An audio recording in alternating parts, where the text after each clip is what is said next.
சாயிராம். ஸ்ரீ சாயை பணிக அனைவருக்கும் சாந்தி நிலவட்டம். நல்லதே செய்வோம், நல்லதே நடக்கும். சாய்ராம். நம்ம எல்லாருமே நம்ம வீட்டில், நம்ம ஃப்ரெண்ட்ஸ் கிட்ட, நம்மளுக்கு பிடிச்சவங்ககிட்ட எல்லாமே அன்பு வழியை தான் பின்பற்றி நடந்து வந்துட்ருக்கோம்ல.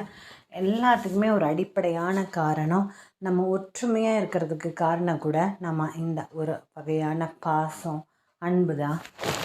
இந்த அன்பு பல விதப்படும். ஒவ்வொருத்தர்கிட்ட இருக்கிற அன்பும் வேறு லெவல் தாங்க. எதையும் குறைச்சி மதிப்பிட முடியாதுங்க.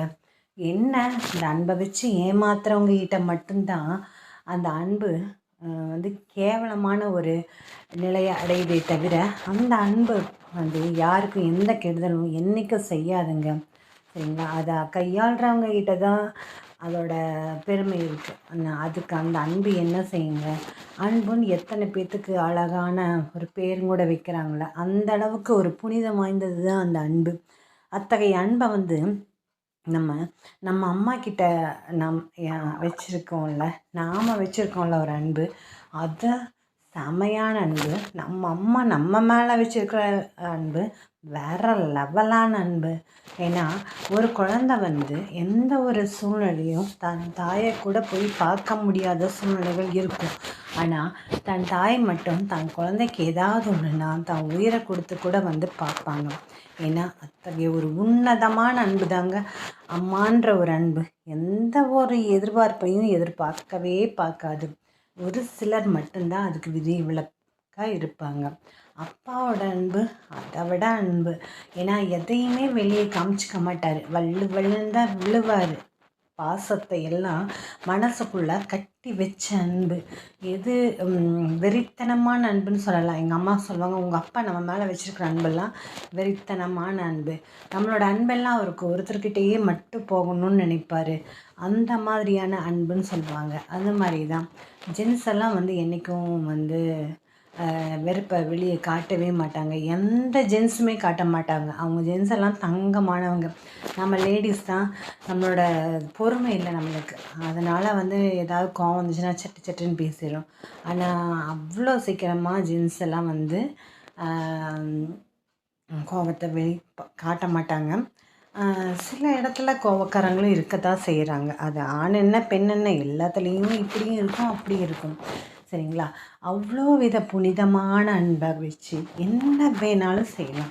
எப்பேற்பட்ட முரடனையும் கூட நம்ம அன்பை வச்சு அவங்கள அன்பானவங்களாக மாற்ற முடியும். ஏன்னா அன்புக்கு அப்படி ஒரு உயர்ந்த சக்தி இருக்குது.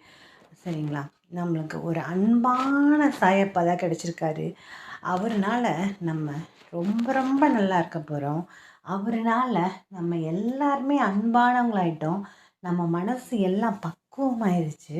நம்ம மனசு தூய்மையாயிருச்சு. அகத்தின் அழகு முகத்தில் தெரியுன்ற மாதிரி எந்த வயசுக்காரங்களாக இருந்தாலும் நம்ம எல்லாரும் சூப்பரான மாசானவங்களாயிட்டோம். ஏன்னா நம்ம மனசுக்குள்ளே குடியிருக்கிறது நம்ம சாயப்பா தான். அவர் அன்பே ஸ்வரூபமாக இருக்கார். அப்போ எப்படி நம்மளுக்கு கெட்ட எண்ணம் வரப்போகுது? சரிங்களா? நம்ம எதுக்குமே அசரவே மாட்டோம். எது வந்தாலும் ஒரு கை பார்த்துக்கலாம். என் மேலே முழு நம்பிக்கை இருக்குது, நான் என்னைக்கா இருந்தாலும் ஜெயிப்பேன்டா அப்படின்னு சொல்லிட்டு போகிறவங்க தான் நாம். சரியா? அன்பை விதைச்சோம்னா அன்பை அறுவடை பண்ணுவோம். எதை விதைக்கிறோமோ அதுதான் அறுவடை பண்ணுவோன்றது ஒரு தெரியப்பட்ட ஆழமான ஒரு கருத்து. அந்த கருத்து அன்புக்கு மட்டும் பொருந்தோம்னா மிக மிக செமையாக பொருந்தும். சரிங்களா? அத்தகைய அன்பை பற்றின ஒரு விஷயத்தை தான் இன்றைக்கி நாம் பார்க்க போகிறோம். என்னென்னா, வாழ்க்கை எப்பொழுதும் அழகானது. அந்த அழகான வாழ்க்கையில் எதுவுமே நிலையானது இல்லை. நித்தமும் மாறிக்கொண்டே இருக்கின்றது. இவ்வாறு மாறுகின்ற உலகில் மாறாமல் இருப்பது எது? அன்பு மட்டுமே உலகில் மாறாமல் இருக்கின்றது. அன்பில் கிடைக்கும் சக்திக்கு நிகரான மருந்து இன்னும் கண்டுபிடிக்கப்படவில்லை. அன்பு என்ற அந்த அற்புத மருந்துதான் இந்த உலகை வாழ வைத்து கொண்டிருக்கிறது.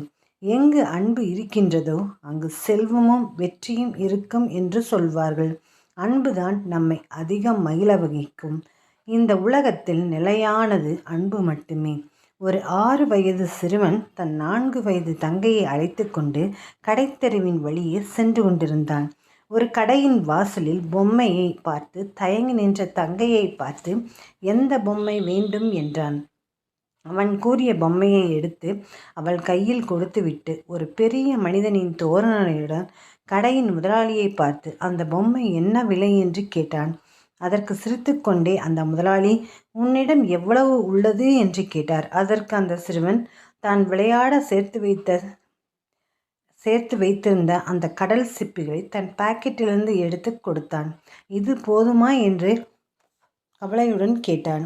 அதற்கு அந்த கடைக்காரர் அவன் கவலையான முகத்தை பார்த்து கொண்டு, எனக்கு 4 சிப்பிகள் போதும் என்று மீதியை கொடுத்தார்.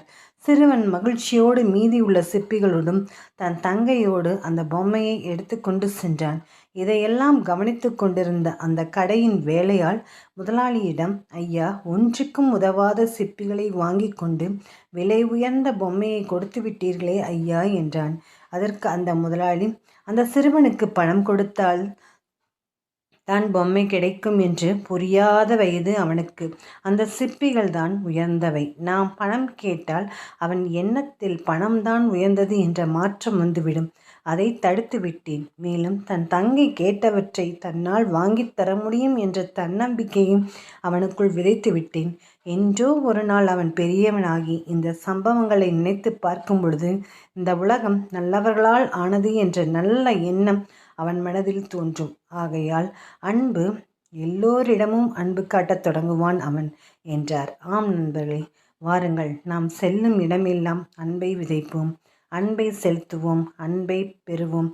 இந்த நாள் மட்டும் இல்லை, நம்ம நாள் எல்லாமே இனிமையாக இருக்கட்டும். நாம் எல்லாரும் சாயப்பாவோட குழந்தைங்க. அவர் என்ன சொல்கிறாரோ அந்த வழியில் போவோம். அவர் மக்களை மனுஷர்களை மதிக்க சொல்லுவார். சரிங்களா? அதனால் உன்னதமான சாயப்பா என்ன சொல்கிறாரோ அவர் சொல்கிறத கேட்டுட்டு போனோம்னா நாம் நல்லவங்களாக இருக்கலாம். அவர் நம்ம மேலே கருணை கொண்டவங்களாக இருப்பார். நமக்கு வாரி வழங்கும் வள்ளலாக இருப்பார். நம் தேவைகளை பூர்த்தி செய்கிற அப்பாவாக இருப்பார். அதனால் நம்ம எதற்குமே கலங்கணும்னு அவசியமே இல்லை. சரியா? ஒருவர் நம் மீது கொண்ட பொறாமையால் நம் மனதை காயப்படுத்தி சில சொற்களை கூறினாலும், நாம் தவறே செய்யாமல் நம் மீது பழிச்சொல் கூறினாலும் அவர்களை கோபிக்க வேண்டாம். அவர்கள் மீது துவேஷம் வேண்டாம். நாம் பதிலுக்கு அவர்களை காயப்படுத்தவும் வேண்டாம். நம்மை காயப்படுத்துவதால் அவர்கள் தாமாகவே விரும்பி தம்முடைய கர்மாவை தம் கைகளில் ஏந்தி கொண்டு செல்கிறார்கள். குரோதமும் துவேஷமும் பொறாமையும் பழிவாங்கும் உணர்வும் நம்மில் எழுந்தால் அடுத்தடுத்த ஜென்மங்களில் அதற்குண்டான பலனை நாம் அனுபவித்தாக வேண்டும். நம்மை பற்றி யார் என்ன சொன்னாலும் தண்ணீரை போல இருக்க கற்றுக்கொள்வோம். தண்ணீர் தம்மிடம் கலக்கும் எந்த வர்ணத்தையும் ஏற்றுக்கொண்டு அந்த வர்ணமாகவே தோற்றமளிக்கும் தன்மையுடையது. இறைத்தன்மையும் இதுவே ஆகும். அதனால் நம்ம என்றைக்கும் நம்ம சாயப்பா சொன்ன வழியில் போவோம். சரிங்களா? நாம் எல்லாரும் நல்லா நிம்மதியான ஒரு வாழ்க்கையை தான் வாழ்வோம். விளம்பரம். ஜெய் சாய்ராம். சாயப்பாவின் திருவடிகளே சரணம்.